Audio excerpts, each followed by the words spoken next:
el apóstol. Ahora sí, yo les ruego que tomen su sitio, que tomen su sillita y vamos a entrar a lo que es el pasaje de hoy, el texto que nos toca hoy. Como ustedes saben, hemos estado ya iniciando el estudio de esta carta, maravillosa carta de Romanos, ¿verdad? Entonces ya nuestro hermano Luis, Pastor Luis, compartió los primeros 7 versículos. La semana pasada el hermano Richo también compartió del versículo 8 hasta el versículo 17. Y hoy vamos a trabajar la parte de los versículos 18 hasta el 25. 18 al 25. Entonces, a manera de introducción, estamos en Romanos capítulo 1, 18 al 25. Pablo ya expuso la necesidad que tenemos y la urgencia que el hombre tiene de conocer y de creer el Evangelio de Jesucristo. El Evangelio, ya sabemos, dice la palabra, que es el poder de Dios para salvación a todo aquel que cree. Los versículos claves, si ustedes pudieran memorizarlos, sería lindo. Vamos a leer versículos 16 y 17. Ahí estás conmigo. Hoy no nos vamos a mover tanto de la parte de hoy, pero sí voy a citar muchos pasajes que van a apoyar lo que vamos a compartir. Pero mientras tanto vamos a leer capítulo 1, versos 16 y 17. Más de la mitad yo creo que ya se lo saben de memoria. Si no, te animaría yo a que lo memorices estos 2 versículos. Leamos, dice la palabra de Dios, porque no me avergüenzo del Evangelio, porque es poder de Dios para salvación a todo aquel que cree, al judío primeramente y también al griego. Porque en el Evangelio la justicia de Dios se revela por fe y para fe, como está escrito, mas el justo por la fe vivirá. Así que estos son los 2 versículos claves. Y en estos versículos se define el compromiso de predicar el Evangelio a todos, sean hombres, sean mujeres, sean sabios o sean no sabios, sean judíos o sean gentiles. El Evangelio es para toda persona, en todo lugar y en toda época. Así es que Pablo aquí está hablando de esta manera. Ahora, hay algunos elementos básicos aquí. Por ejemplo, el Evangelio presenta su universalidad y su alcance. ¿Hasta dónde alcanza el Evangelio? A todo el mundo. Vemos también su naturaleza o su carácter en el versículo 16. Dice que es poder de Dios. Y Richo nos hizo esa ilustración que se me quedó muy grabada, la ilustración de la bomba atómica en la semana pasada. La palabra poder significa, aquí en el griego es dunamis. Estaba viendo la guerra de Vietnam, estaba viendo la Pearl Harbor cuando los japoneses atacaron a Pearl Harbor acá en Hawái, y fue terrible, hermanos, fue terrible. Y cuando los Estados Unidos y en la Segunda Guerra Mundial le avientan la bomba a Hiroshima y Nagasaki, eso fue terrible. Y Richo nos habló un poquito de esto, que esa bomba fue para destrucción, ¿no es cierto, Richo? Todos sabemos.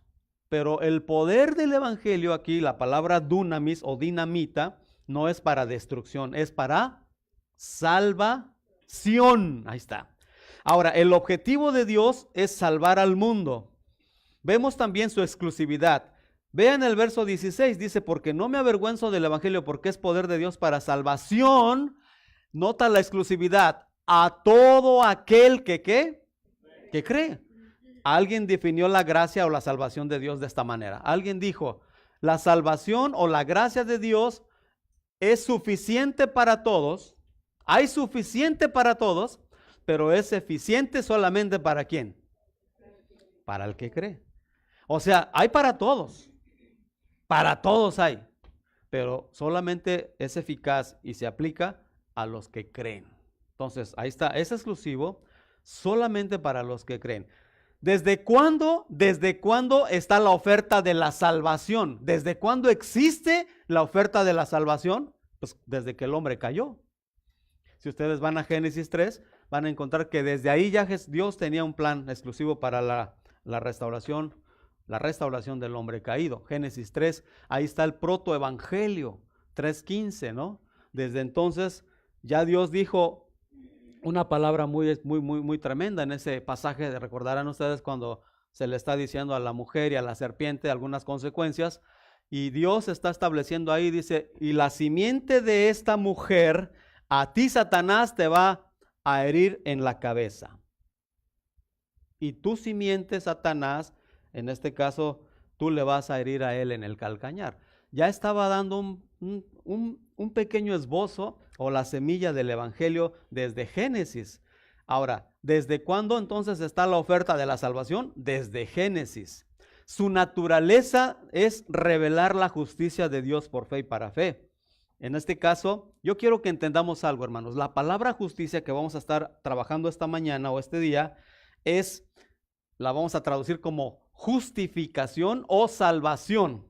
Porque vean el versículo 17. Vean cómo usa la palabra ahí. Porque en el evangelio, ¿están conmigo, hermanos?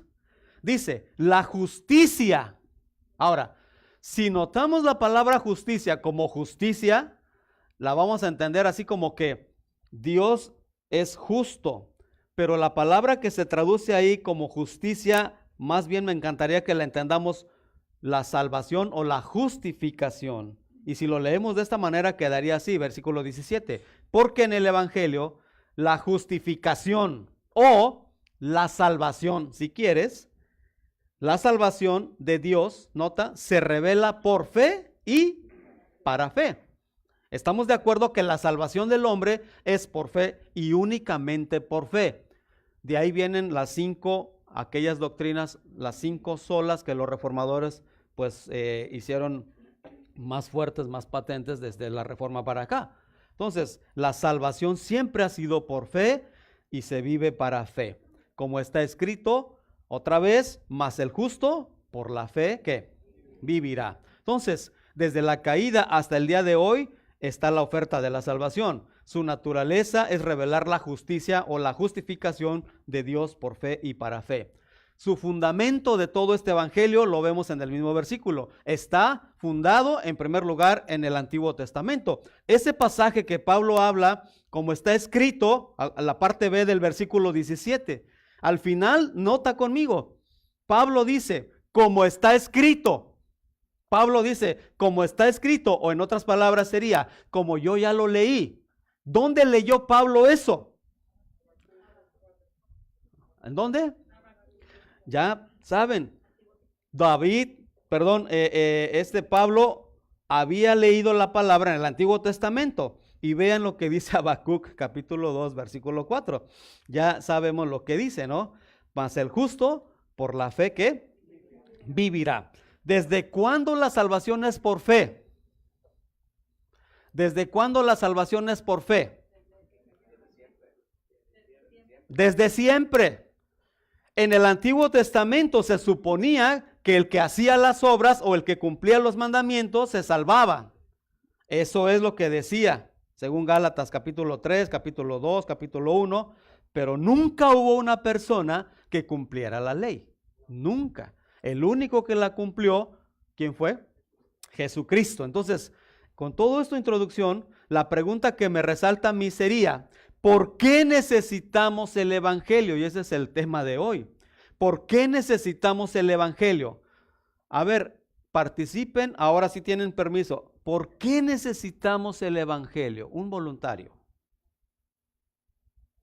Hay 4 cosas que yo quiero comentar hoy. Pero pregúntense ustedes, ¿por qué el hombre, por qué la gente necesita urgentemente el evangelio? David. Para tener una relación con Dios. Levanten su mano si están de acuerdo con David. Bien. Venga, Laurita. Ibas a decir eso, te lo robó.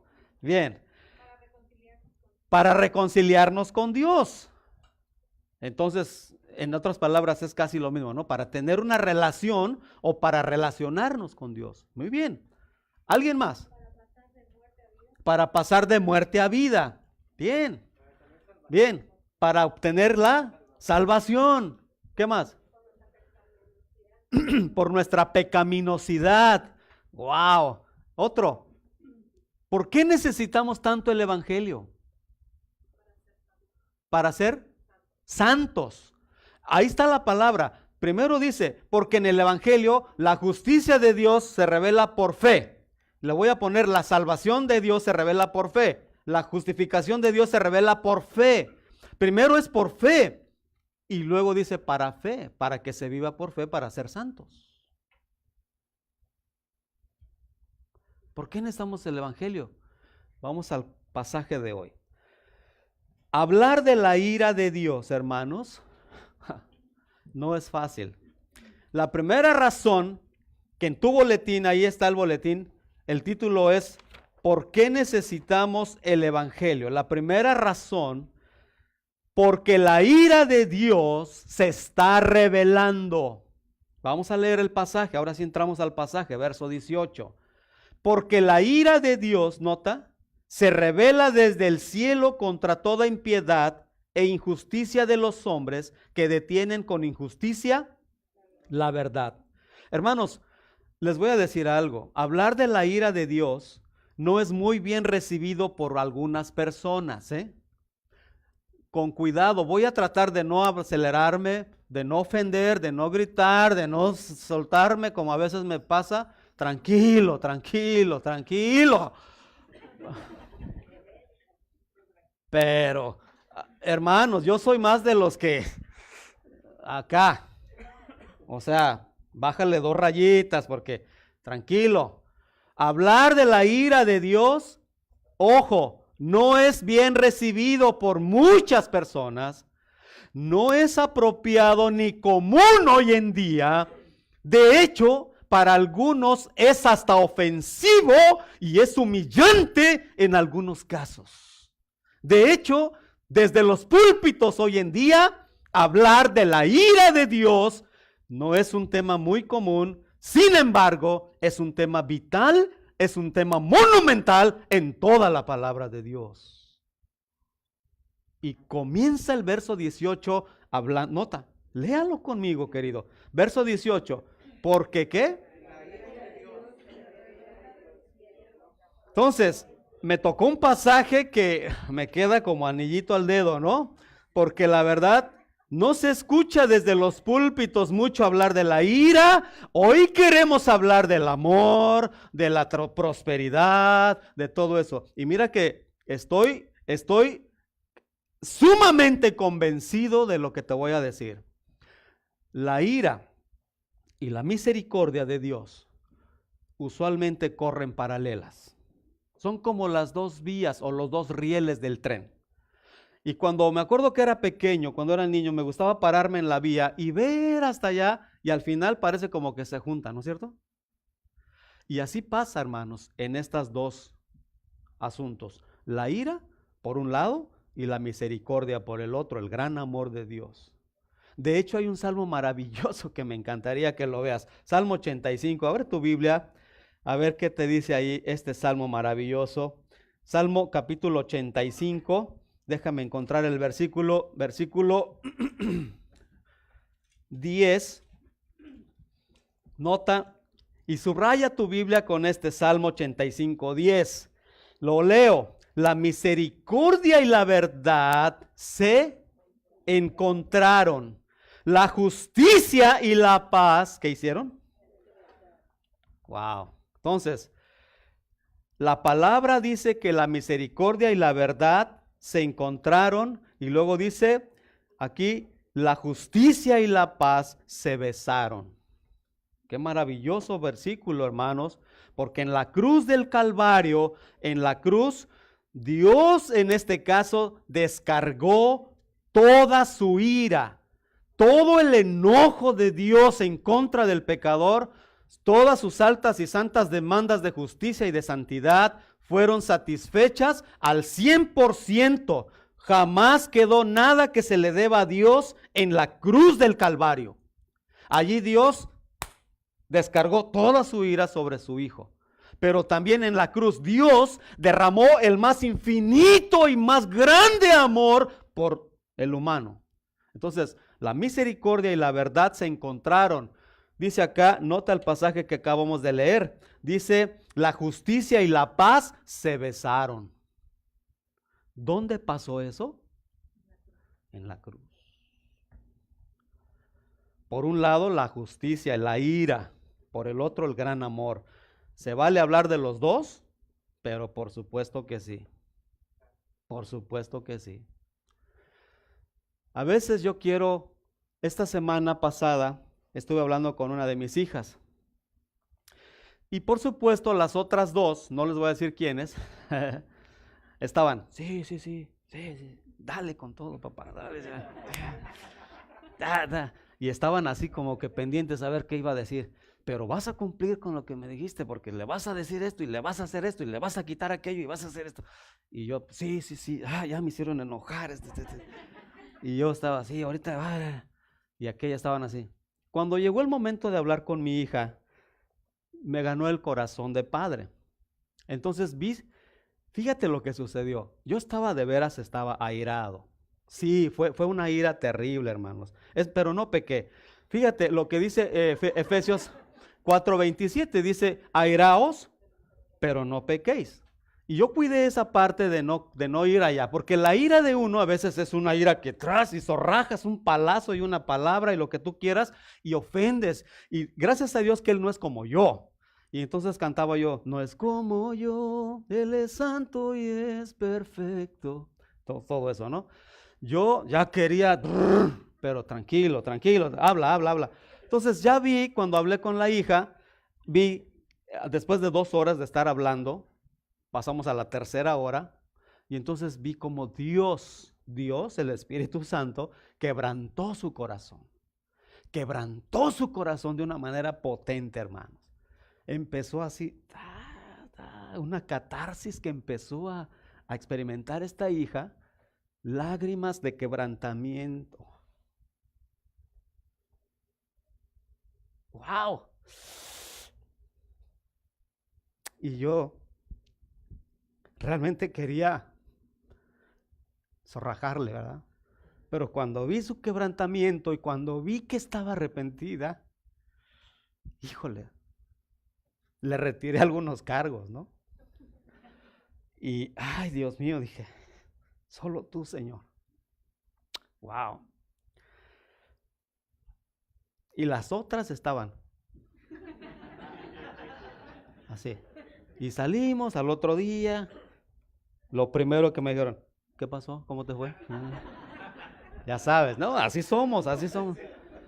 Y ya le dije a mi esposa, oye, pues ¿cómo ves? ¿Qué les decimos? Porque ya cuando les dijimos lo que había pasado, no, ya sabía.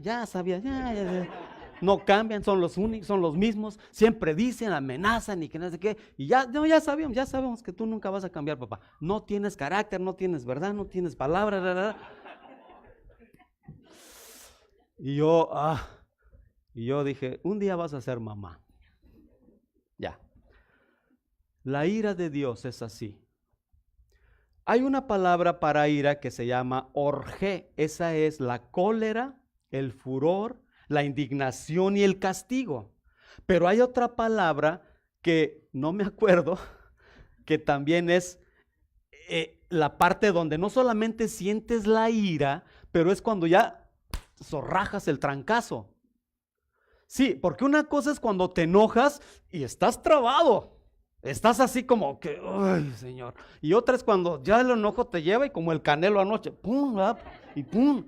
Y desquitas tu ira y vas a la acción. Le sueltas el palazo o el cintarazo o el varazo, mejor dicho. O sea, una cosa es cuando te enojas y estás ahí, pero otra cosa es cuando te enojas y ¡ras! Bueno, Dios en este momento está enojado. Vean la palabra, la ira de Dios, está enojado. De hecho, 5 veces se menciona la palabra orgé y en todos los casos se refiere a la ira divina. De hecho, hermanos, Dios está enojado constantemente contra el pecador. Lean algunos Salmos 7, el Salmo 9. Él está constantemente enojado. Pero en el Evangelio, su ira revela en el Evangelio está revelando 2 cosas vitales. Ya vimos, la ira por un lado, ya su ira que nos condenaba y su ira contra nosotros ya fue satisfecha en Cristo. Pero por el otro lado está su justicia. Ya vimos que en la cruz Dios reveló y descargó toda su ira contra su Hijo. Cuando Jesús clamaba, Elí, Elí, lama sabactani.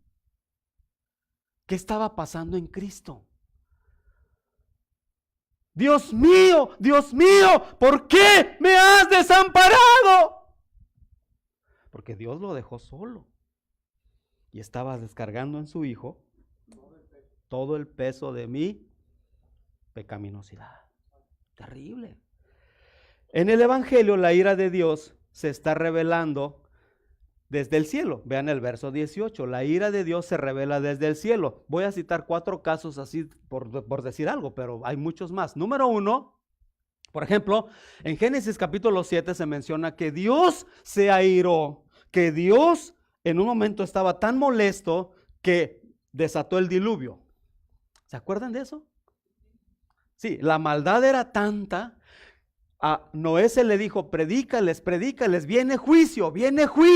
Y Noé predicaba, arrepiéntanse porque viene juicio, arrepiéntanse. Y Noé predicaba y la gente le decía, estás loco, Noé, ¿qué te pasa? En 50 años no ha llovido, ¿qué pasa? En 60 años no ha llovido, ¿qué pasa, Noé? En 70 años no llovió, ¿qué pasó? Arrepiéntanse. Y Noé predicó 120 años. Hasta después de 120 años la maldad era tanta, espesa estaba la maldad, que Dios dijo, ya, Noé, ármate un arca, métete con tus 2 hijas, tus 2 nueros, tus 2 yernos y tu esposita y vámonos. Si ustedes leen el pasaje, durante 40 días y 40 noches, las cataratas de allá de las nubes y del cielo se abrieron y ¡fum, brother! Y ahí fue cuando Dios de plano mostró poquito de su ira. Esa es la ira del cielo, se está revelando contra toda impiedad e injusticia. Otro caso, nada más por decirte algo, cuando Dios manda fuego desde el cielo contra Sodoma y Gomorra. ¿Te acuerdas? Génesis 19. Estaban allí, dice que tanta era la maldad de los hombres, tanta fue la maldad que los niños, los jovencitos ya andaban de homosexuales, ya andaban queriendo tener relaciones sexuales con hombres y hombres. Llegaron los 2 ángeles para sacar a Lot, sobrino de Abraham. Lot ya andaba cerca con su esposa por ahí. Le dijeron los ángeles, pues vamos a sacarte. Ok, ya la maldad es tanta. Pero Dios dice, haré algo que no le revelaré a mi hijo Abraham. Y entonces fue a Dios y habló con Abraham. Y Abraham le dijo, Dios, por favor, ten misericordia. No, ¿vas a castigar al justo con el impío? Y Dios le dijo, bueno, ¿qué quieres que haga? Y Abraham le dice, habrá por lo menos en toda la población 50 justos. Y dijo Dios a Abraham, si hubiere 50, no destruiría esa parte. Y dijo, pero no los hay. Y Abraham dijo, bueno, habrá 40, Señor. Dijo, si hubiera 40, no destruyo. Ay, Señor, no me tomes a mal. Habrá 20. Si hubiera 20, bueno, ya, Señor, habrá 10. Ni 10. Vámonos.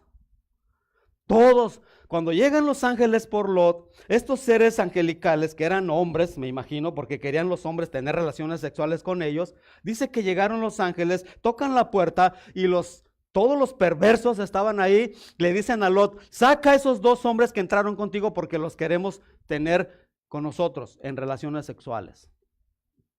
Hermanos, era la maldad tan terrible. Y dijo Dios, ¿sabes qué? ¡Pum! Los ángeles dijeron, métete Lot a tu casa. Salieron los ángeles, cegaron a la gente, no encontraban las puertas. Dios le dijo, sálganse al amanecer y no volteen porque viene fuego del cielo. Pero la mujercita de Lot, ya saben la historia, ¿verdad? No, quería ver, ¿qué? Chismosa, ¿verdad? Como, no, pues órale, usted quería, calle quiere, pues calle le doy, ándele. Se convirtió en estatua de sal. Ahí está. Otro caso, Números capítulo 16.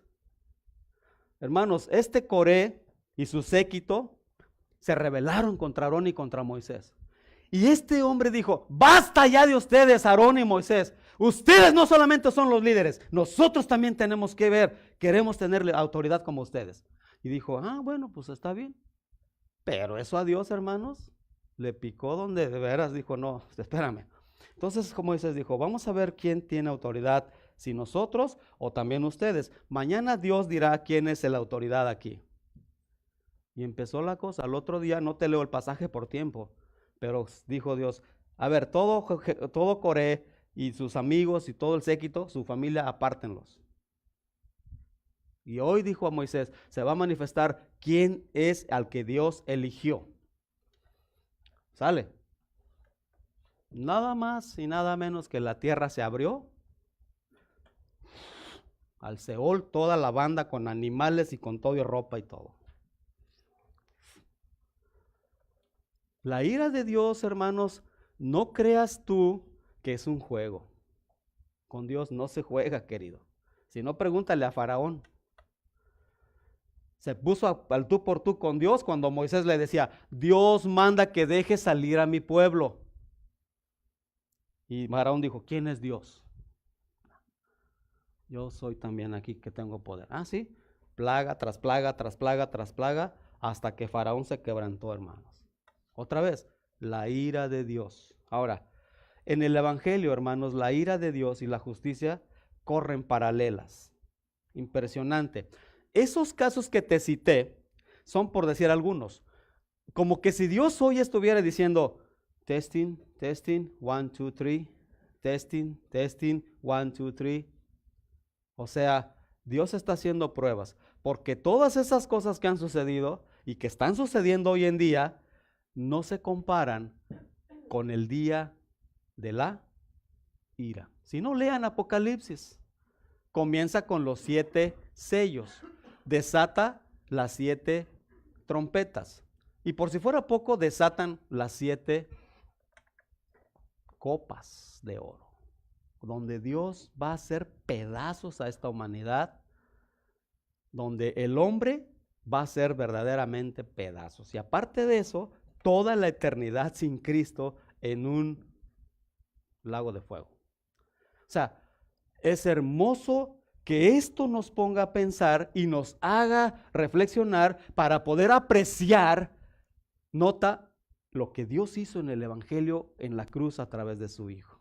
Por eso, hermanos, aquella persona que no acepta a Cristo, aquella persona que deliberadamente levanta el puño y dice, no, ya lo sé, pero no, yo quiero seguir mi vida. Yo ya sé que estoy mal, pero me encanta mi pecado. Yo ya sé que estoy mal, pero no quiero obedecer a Dios. Hermano, ya no hay más que hacer. ¿Contra quiénes se está revelando la ira de Dios? Vean el verso que sigue. Verso 19. Bueno, el 18. La ira de Dios se revela desde el cielo. ¿Contra qué? Toda impiedad e injusticia de los hombres que detienen con injusticia la verdad. La ira de Dios va dirigida contra los hombres impíos, contra los hombres injustos, que detienen, que restringen, que reprimen, que ocultan, que impiden la verdad. En las cárceles, por ejemplo, los tribunales, los políticos, aquellos que encierran al inocente y por dinero tapan la verdad, injustamente lo encierran y hacen cosas injustas. Por eso dice que la ira de Dios está contra todas esas personas en una actitud de rebeldía. La impiedad no es otra cosa, esa actitud rebelde que se opone a la sujeción y al conocimiento de Dios de una manera consciente en contra de su voluntad. La impiedad es esta, hermanos, es pecar deliberadamente contra Dios. Yo la defino de esta manera, es hacer la voluntad de Dios a mi manera. Y eso lo mostró, por ejemplo, Saúl. Cuando a Saúl le dijo Samuel, mira, no vayas a ofrecer sacrificio, espérame hasta que yo venga, ¿ok? Y Saúl, viendo que el enemigo ya se le venía y que el pueblo se le desertaba, ya no supo qué hacer y empezó él a ofrecer sacrificio cuando se le había dicho, no lo hagas hasta que yo venga. ¿Te acuerdas? Y empezó, ¿qué pasó? Llegó Samuel y dijo, ¿qué has hecho? No, es que vi que no venías y que en el tiempo y al enemigo, usted debía haber obedecido. Oye, pero sí maté al enemigo, sí hice esto, pero sí guardé las ovejas y las vacas más gordas, los puercos más gordos para hacer carnitas, para hacer chicharrón, tú sabes, o sea, sí lo hice, pero no lo hice como tú dijiste, lo hice a mi manera. Eso es iniquidad. Es cuando a mis hijos les digo, quiero que limpies tu cuarto y lo hagas así. Y lo hacen, no lo hacen cuando yo les digo, lo hacen cuando ellos dicen y lo hacen mal. Eso es iniquidad en contra de Dios. Injusticia es la violación de los derechos de otros. Es dañar a los que realmente están a mi lado, a mis vecinos, a mis prójimos, a otros sin merecer. Amén. ¿Y cuántos dicen amén? Amén. Hermano, eso debería de, ahora sí que mi querido Edgar, debería de hacernos decir, ¡aleluya, gloria a Dios! ¿Sí o no, querido? Como cuando mete gol Tigres, ¿no? O el Cruz Azul, no, anoche perdieron, bueno, está bien. Cuando algo pasa que nos emociona tanto, que decimos, me saqué, la lotería no, otra cosa, cualquier cosa que te emocione tanto, algo que te gusta, que te emociona y que dices, ay, mi hija se graduó de ingeniero, me dieron un diagnóstico y me dijeron que estoy sana, ¡uy, gloria a Dios! Hermano, Dios te libró gratis. Cuando tú ves un poquito lo que viene la ira y tú dices, de esto me libró Dios, de esto Cristo nos está librando. Nota el verso 19. Punto número 2. ¿Por qué necesitamos tanto el evangelio? En primer lugar, porque la ira de Dios se está revelando una y otra vez. Dios está haciendo testing, 1, 2, 3. Testing, porque viene el juicio. Viene juicio. Si tú no lo crees, ese es tu problema. Pero la Biblia dice que un día viene el juicio. Juicio final. Y nadie quiere estar delante del gran trono blanco. Nadie. Ahí sí, para los que no creen en Cristo, pero uno está el hombre. Punto 2. ¿Por qué necesitamos tanto el evangelio? Porque es la máxima revelación de Dios al hombre, 19 y 20. Vean, porque lo que de Dios se conoce, les es manifiesto, pues Dios, ¿qué? Se lo manifestó. Hermanos queridos, Dios siempre toma la iniciativa. Dios siempre ha tomado la iniciativa para revelarse al hombre. Lo que se conoce o se puede conocer de Dios no es posible por nuestros esfuerzos humanos. Jamás la revelación o manifestación de Dios no es un descubrimiento humano, no es un descubrimiento del hombre, es lo que Dios mismo ha hecho para que Él sea conocido. La revelación de Dios no es un producto de los esfuerzos de nosotros. Dios puede ser conocido solamente en la medida que Él decide darse a conocer. La iniciativa siempre es suya. Tú no estás aquí hoy porque tú decidiste estar. No, Dios quiso que estés aquí escuchando hoy esto, hermano. Él es soberano. La iniciativa es siempre suya. La última frase del verso, nota lo que dice, verso 19. Porque lo que de Dios se conoce, les es manifiesto, ¿qué? Pues Dios, ¿qué? Dios se lo concedió o Dios se lo manifestó. O sea, Dios toma la iniciativa. A veces oigo que yo mismo decía, es que yo recibí a Cristo hace tantos años. Es que yo busqué a Dios. Busca a Dios, le decimos a la gente. Busca a Dios. Espérate, no. O sea, la palabra dice que no hay quien busque a Dios. Todos se han desviado. Romanos capítulo 3, es más, chécalo. Dale una vuelta a tu Biblia y ve capítulo 3, verso 10. Dice la palabra, como está escrito, no hay justo, ¿qué? Ni aun uno. Nota, verso 11, no hay quien entienda, no hay quien busque a Dios, no hay personas que busquen a Dios. Dios es el que nos está buscando constantemente. Hoy este mensaje, esta reunión es otro intento de parte de Dios para buscarte a ti que todavía no lo tienes como tu Señor y Salvador.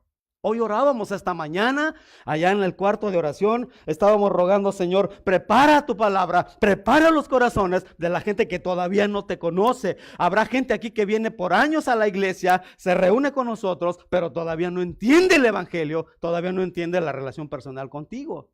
Entonces, es Dios, hermanos, el que nos está buscando. Verso 20, nota cómo empieza ahora, capítulo 1, verso 20, dice, continuando el pasaje, porque las cosas invisibles de Él, ¿cuáles son? Por lo menos dos. Su eterno poder y deidad se hacen ¿qué? Claramente visibles desde la creación del mundo, siendo entendidas por medio de las cosas hechas, de modo que ¿qué? Hermanos, si tú me dijeras, porque hay gente que pregunta, ¿y dónde está Dios? ¿Quién es Dios? Bueno, sí es cierto, la invisibilidad de Dios. Dios usa una paradoja en este caso. Paradójicamente Dios dice la palabra que no hay quien lo ha visto. No hay quien vea a Dios y viva. Juan capítulo 1, verso 18 nos lo dice, Colosenses 1:15. Dios es invisible, Él es espíritu. Pero Dios se hace claramente visible por medio de su poder y su deidad desde la creación. Y hay dos formas que Dios se ha revelado al hombre. Número uno, pon atención a esto. Hay una forma en que Dios se revela a toda la humanidad. La forma que tiene que ver con la revelación general. Los teólogos la han llamado así. Salmo 19 dice, los cielos cuentan tu grita, y te dice, aquí estoy, cuando llueve, hermanos. Hace muchos años, yo decidí que cada vez que lloviera, era una manera de que Dios me está diciendo, aquí estoy, yo soy tu Padre. Estos días, cuando oímos de los ciclones o de los huracanes o de los sismos, hermanos, es Dios hablándonos a través de la creación. Esa es la revelación general. Pero hay otra forma que Dios se ha revelado, que le llaman los teólogos la revelación especial. Esa es la forma en que Dios ha escogido revelarse por diferentes medios. Nota, la apariencia física de Dios. En Génesis capítulo 3, Dios varias veces se le apareció a la gente, en sueños también. ¿Se acuerdan de José? ¿Cómo Dios le hablaba en sueños? Se le reveló a Jacob, se le reveló a José, se le reveló por sueños a Daniel. Dios le hablaba en sueños. Dios le habló a Samuel. Dios le habló a muchos en sueños, en revelaciones, en visiones. Dios le habla a la gente del Antiguo Testamento. Una y otra vez vas a ver cómo Dios se revela y se revela de una manera especial. Después lo podemos ver en la palabra escrita, hermanos. Nota cómo Dios en Hebreos capítulo 12, capítulo 1, dice la palabra del Señor. Es un pasaje maravilloso. Si quieres, chécalo. Hebreos capítulo 1, dice la palabra del Señor así. Dios, habiendo hablado, ¿qué? Ahí está. Capítulo 1, verso 1 de Hebreos. Dios, habiendo hablado muchas veces y de muchas maneras. Dios te habla a través de la creación. Dios te habla a través de la apariencia física. A Moisés se le apareció en la zarza ardiente, por ejemplo. Allá estaba una zarza que no se consumía. Y desde ahí le hablaba a Dios. Dios le habló por sueños a la gente. Dios le habló por visiones a la gente. Dios le habló ahora por la palabra escrita. Y por ejemplo en Hebreos capítulo 1 dice, Dios habiendo hablado muchas veces y de muchas maneras en otro tiempo a los padres por los profetas, en estos postreros días, nota, nos ha hablado ¿qué? ¡Wow! Ahora la máxima revelación de Dios, queriéndose dar a conocer a la humanidad de la creación, desde la creación, en sueños, en visiones, en apariencias. Después, la manera más potente y más clara es a través de su Hijo. La palabra dice que Dios se hizo hombre, Dios se hizo carne, Dios vino y tabernaculizó aquí. Cuando tú y cuando los apóstoles y cuando la gente vio a Cristo, estaban viendo ahora sí a ese Dios eterno, porque Jesucristo es Dios. Entonces, Jesucristo es la máxima revelación. Y por eso Romanos dice la palabra, capítulo 1, verso 19, porque lo que de Dios se conoce les es manifiesto, pues Dios, ¿qué? Se lo manifestó. O sea, Dios se está dando a revelar, verso 20, las cosas invisibles de Él, nota, su eterno poder y su deidad, se hacen paradójicamente, claramente visibles, ¿desde dónde? ¿Desde cuándo? Desde la creación, hermanos. Siendo entendidas esas cosas por medio de las cosas que sí se ven. Es una paradoja. Dios es invisible, pero se da a conocer con visibilidad. Por eso los ciegos, hay gente que no ve físicamente, pero ven con el alma, ven con el corazón. Y por eso Jesús hablaba de parábolas, porque hay unos que ven y no ven. Unos oyen y de veras no oyen. Hay gente ciega literalmente, físicamente, que tienen ojos en el alma, porque escuchan la palabra de Dios. Juan 9. Entonces, Dios anuló toda excusa. Nota en esta parte del verso 20, la última frase, nota, léala conmigo. De modo que, ¿qué?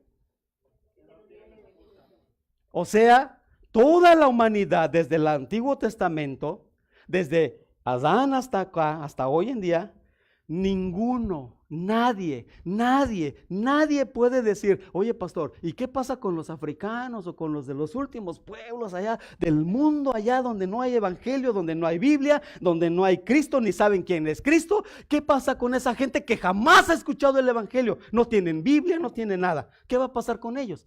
Vamos a ver, capítulo 2 de Romanos. Vean, ese capítulo 2 de Romanos, versículo 14. Léanlo conmigo, capítulo 2, 14 y 15. Dice: porque cuando los gentiles que no tienen ley hacen por naturaleza lo que es de la ley, estos, aunque no tengan ley, son ley para sí mismos, verso 15, mostrando la obra de la ley escrita ¿dónde?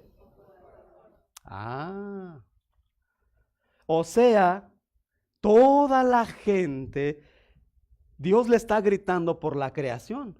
El hombre tiene una necesidad de adorar.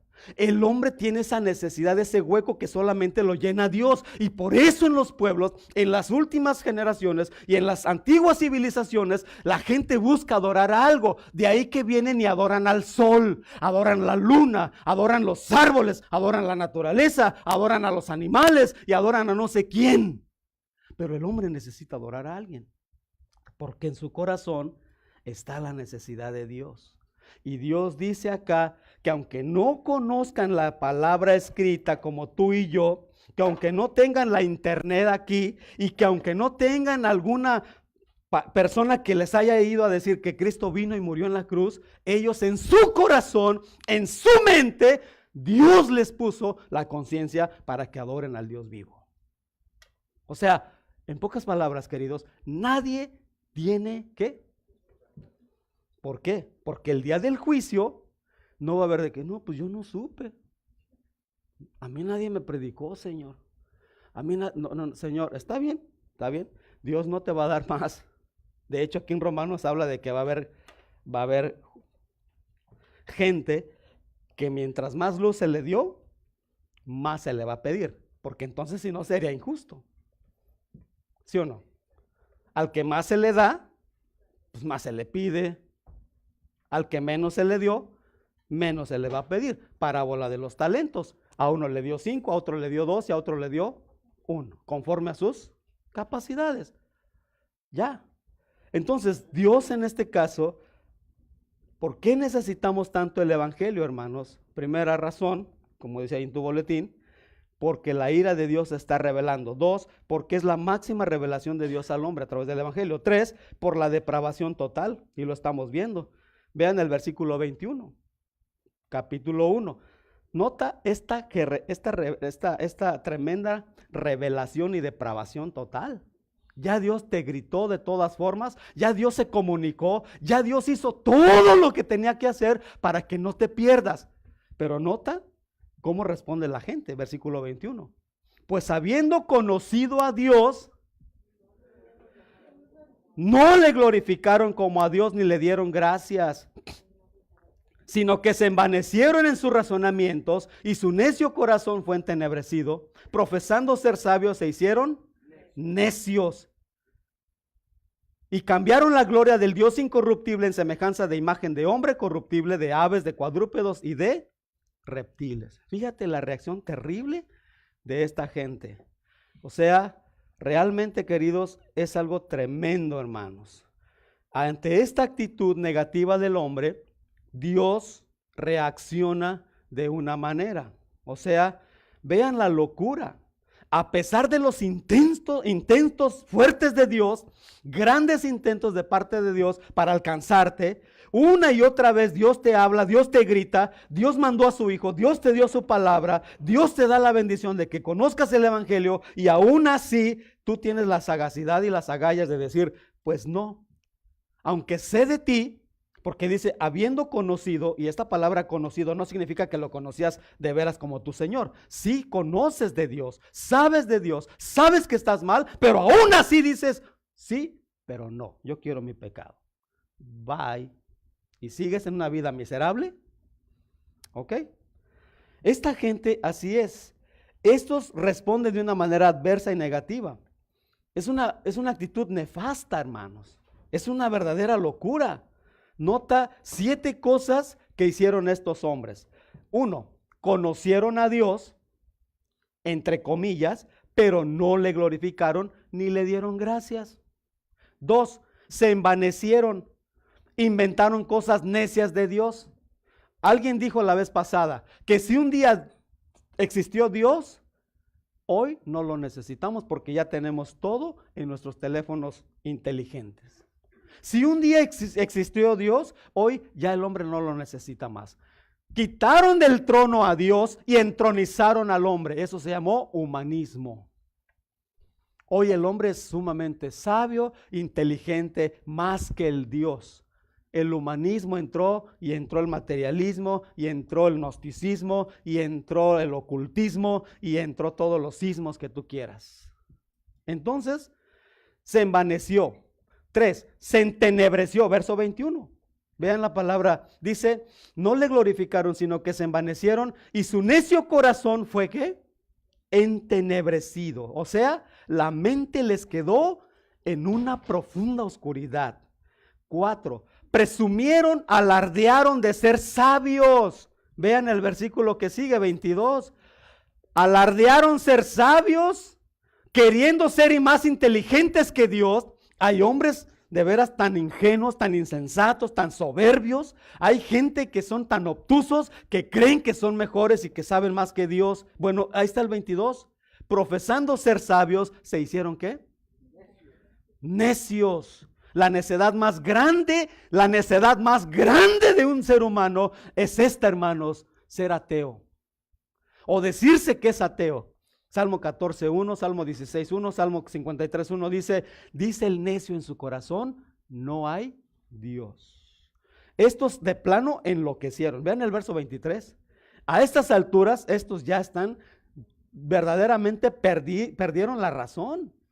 Están perturbados, están desvariando. Vean el 23, dice el 23, y cambiaron la gloria del Dios incorruptible, ¿en qué? Sí, hoy adoran al hombre, hoy adoran los animales, cambiaron al Dios eterno, al Dios creador, al Salvador, por hombres. Incluso hoy a los pájaros, a las águilas las adoran a los de 4 patas, a las vacas allá en India y bueno, una serie de animales que son adorados por la gente. El becerro de oro, allí mismo al bajar Moisés del monte, baja y ya tienen un becerro de oro de todos los aretes y pulseras y lo que tú quieras. Hace su becerro de oro Aarón y ahora le dice al pueblo, este es nuestro Dios. ¡Qué basura! ¡Qué locura! Eso es algo terrible, hermanos. Hoy la gente, el otro día, un familiar trae su cartera y saca su cartera y saca de la bolsa una fotito así. Le dije, ¿eso qué, cuñado? No, esta es la que me protege. Esta te protege. ¿Y cómo se llama? La flaca. Y que no sé qué. Y ahí están. ¿Qué? Ahora se apareció en este nicho. Aquí, mírala, aquí está, mira, aquí. Las piedras, yo no veo ni más paloma, pero tú dices que ahí está. Esa es la que, o sea, es impresionante. Isaías dice que el árbol, la gente va a cortar un árbol, lo trabaja y lo hace un santo, hace una imagen y ahora lo coloca ahí y dice, tú eres mi Dios. Qué aberración tan tremenda, hermanos. La idolatría. Por eso Dios aborrece la idolatría. ¿Cómo puede ser que las criaturas ahora tomaron el lugar del Creador?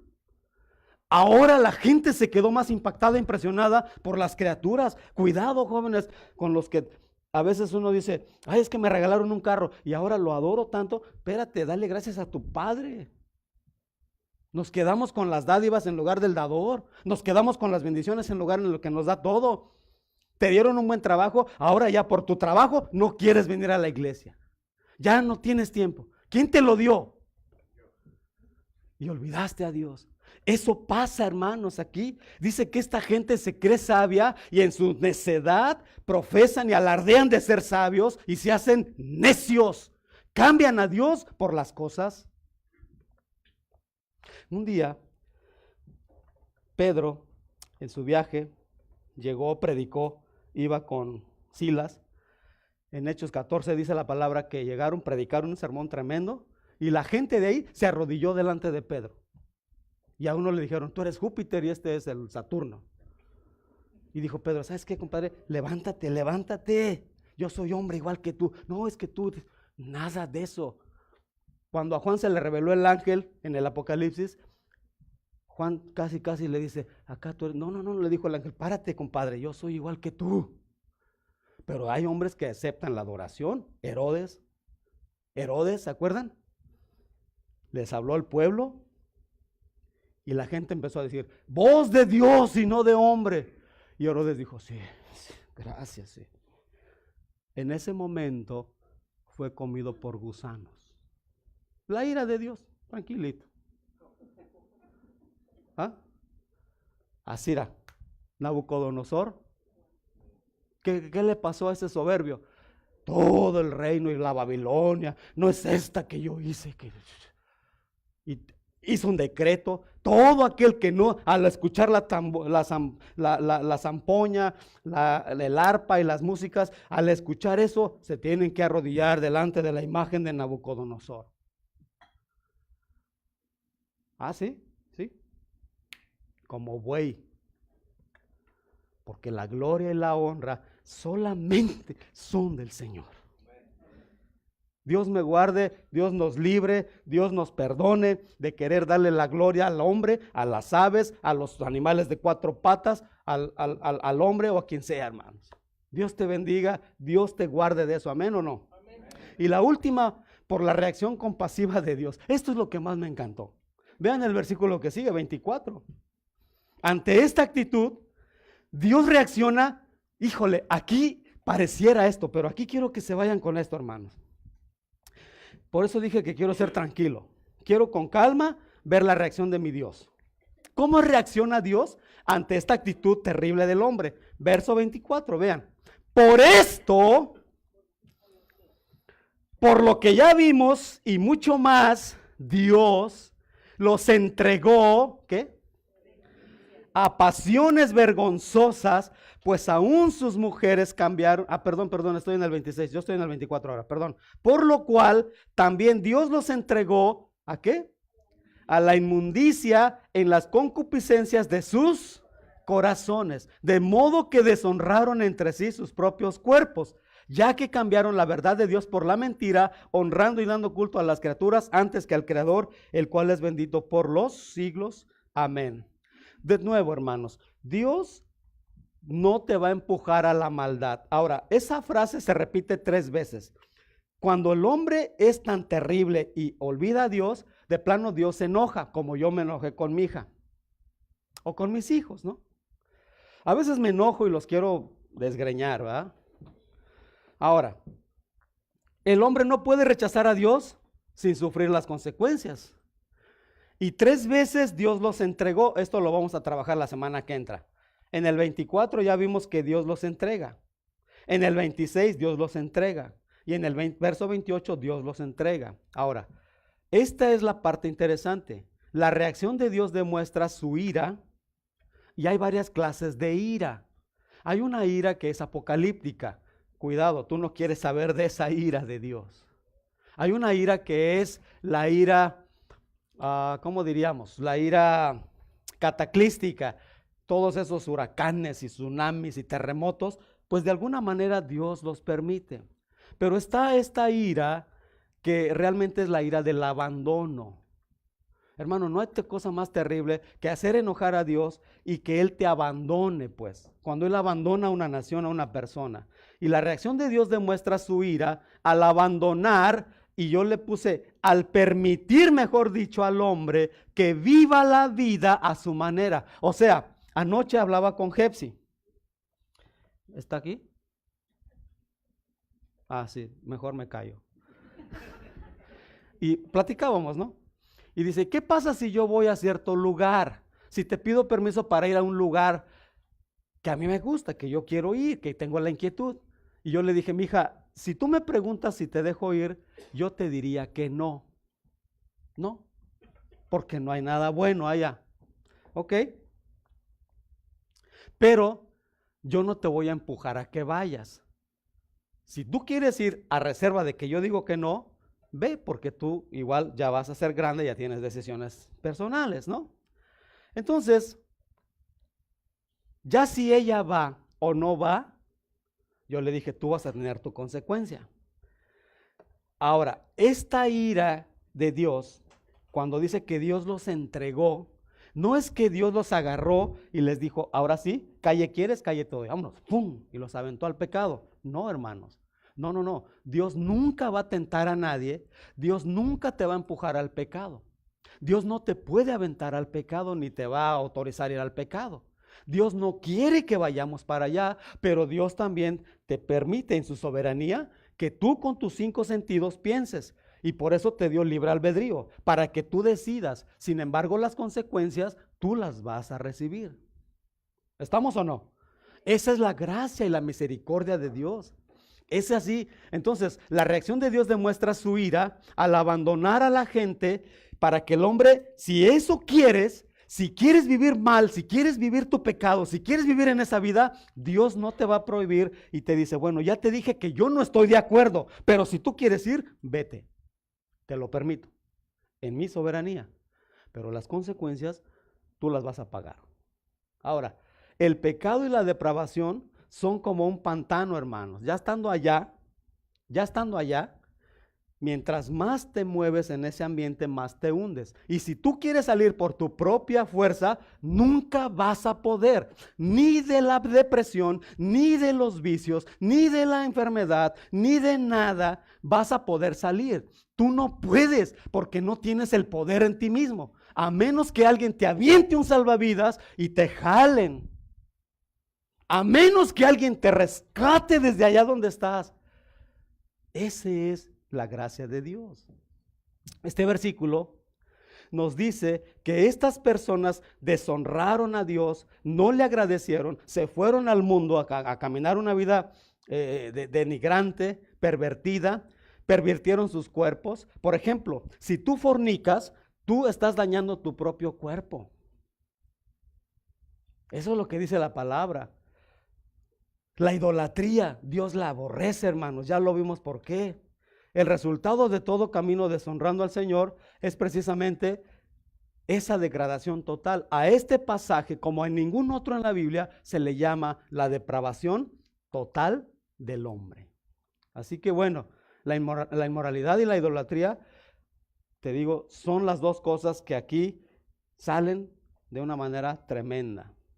Estos hombres cambian, suplantan, reemplazan la verdad de Dios por la mentira y como resultado de esta necedad dan culto a las criaturas antes que al Creador.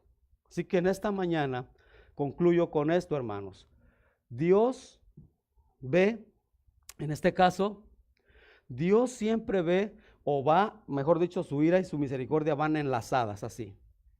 La ira de Dios va enlazada, pero no va la pura ira. En medio de la ira va su misericordia, a pesar de que es muy enfática la expresión que Dios los entrega. No implica que el hombre, una vez que ya está metido allá en el fondo del pecado, en el pantano allá enlodado, no implica que ya no haya esperanza, porque pareciera que eso da a entender. Cuando yo leí la primera vez dije, wow, Dios los entrega. Entonces, si Dios los entrega, pues ¿quién los puede librar? Y ese era mi concepto. Pero estos días entendí que aun cuando estás hasta allá, porque Dios te permitió, porque tú andabas de necio allá y te hundiste hasta el lodo, como el hijo pródigo, Dios todavía te puede rescatar. Y esa es la gracia y la misericordia de Dios. Entonces, Dios no puede impulsarte o empujarte al pecado. Te va a permitir tomar tu propia decisión, pero recuerda que tú vas a recibir las propias consecuencias. Dios te va a dejar que te vayas siempre con la esperanza de que un día reacciones, reconozcas y respondas al amor infinito que mostró en la cruz del Calvario por ti al matar a su hijo. Eso es lo que es el Evangelio. En este momento, a pesar de la decadencia espiritual y moral que vivimos, Dios sigue buscándome con amor eterno. Esa es mi oración, que el Evangelio hoy sea entendido de una manera tal que no te queden dudas. Si todavía no tienes a Cristo en tu corazón, no lo dejes para otro día. Dios te sigue buscando. Dios quiere tener una relación contigo. Más de 10 aquí sabemos que andábamos en el pecado, nos enlodamos en una vida desenfrenada, pero de ahí Dios nos sacó por su gracia y por su misericordia. Eso es lo que es el Evangelio. Ese es el glorioso intercambio. Dios mató a su hijo para que yo no me condene. Pero si yo sigo de rebelde, no tengo excusa. No va a haber excusa. Toda la ira de Dios en Apocalipsis va a caer sobre ti. Y hay dos cosas. Una, va a venir el segunda venida, Cristo viene. Puede ser hoy, el rapto. O la otra es que mañana no amanezcas. No sabemos. Por eso el día de salvación es, ¿cuándo? Hoy. Cierra tus ojos. Padre, gracias por esa palabra. Es misericordia en toda su extensión, en toda su plenitud. Yo te doy gracias por esta iglesia. Es bastante material, tremendo. Gracias por su paciencia. Gracias, Padre, por tu misericordia. Gracias porque en el Evangelio la justicia de Dios se revela por fe y para fe. Señor, no merecíamos ser salvos. Nunca hemos merecido nada. Tu palabra dice que tú nos amaste con amor eterno. Dios, no permitas, por favor, que alguien todavía hoy esté con esa actitud de necedad, de cambiar tu gloria y seguir una vida desenfrenada, rechazando a Cristo, porque entonces no hay más excusa, no hay más que hacer. Todos los recursos que Dios tenía que usar para llamar la atención de nosotros, ya lo hizo. Nos habló a través de la creación, algunas veces de sueños, algunas veces por apariencias de Él, en otras ocasiones en visiones. Pero la más tremenda revelación tuya hacia el hombre fue a través de tu Hijo, y hoy a través de tu palabra. Y que nadie, Dios mío, se condene en esta iglesia. Que todos procedan al arrepentimiento. Esa es nuestra oración, no solamente aquí, pero de toda la gente que tú pongas en nuestra vida. Gracias por esta hora. En el nombre de Jesús oramos y todos decimos amén. Pónganse de pie.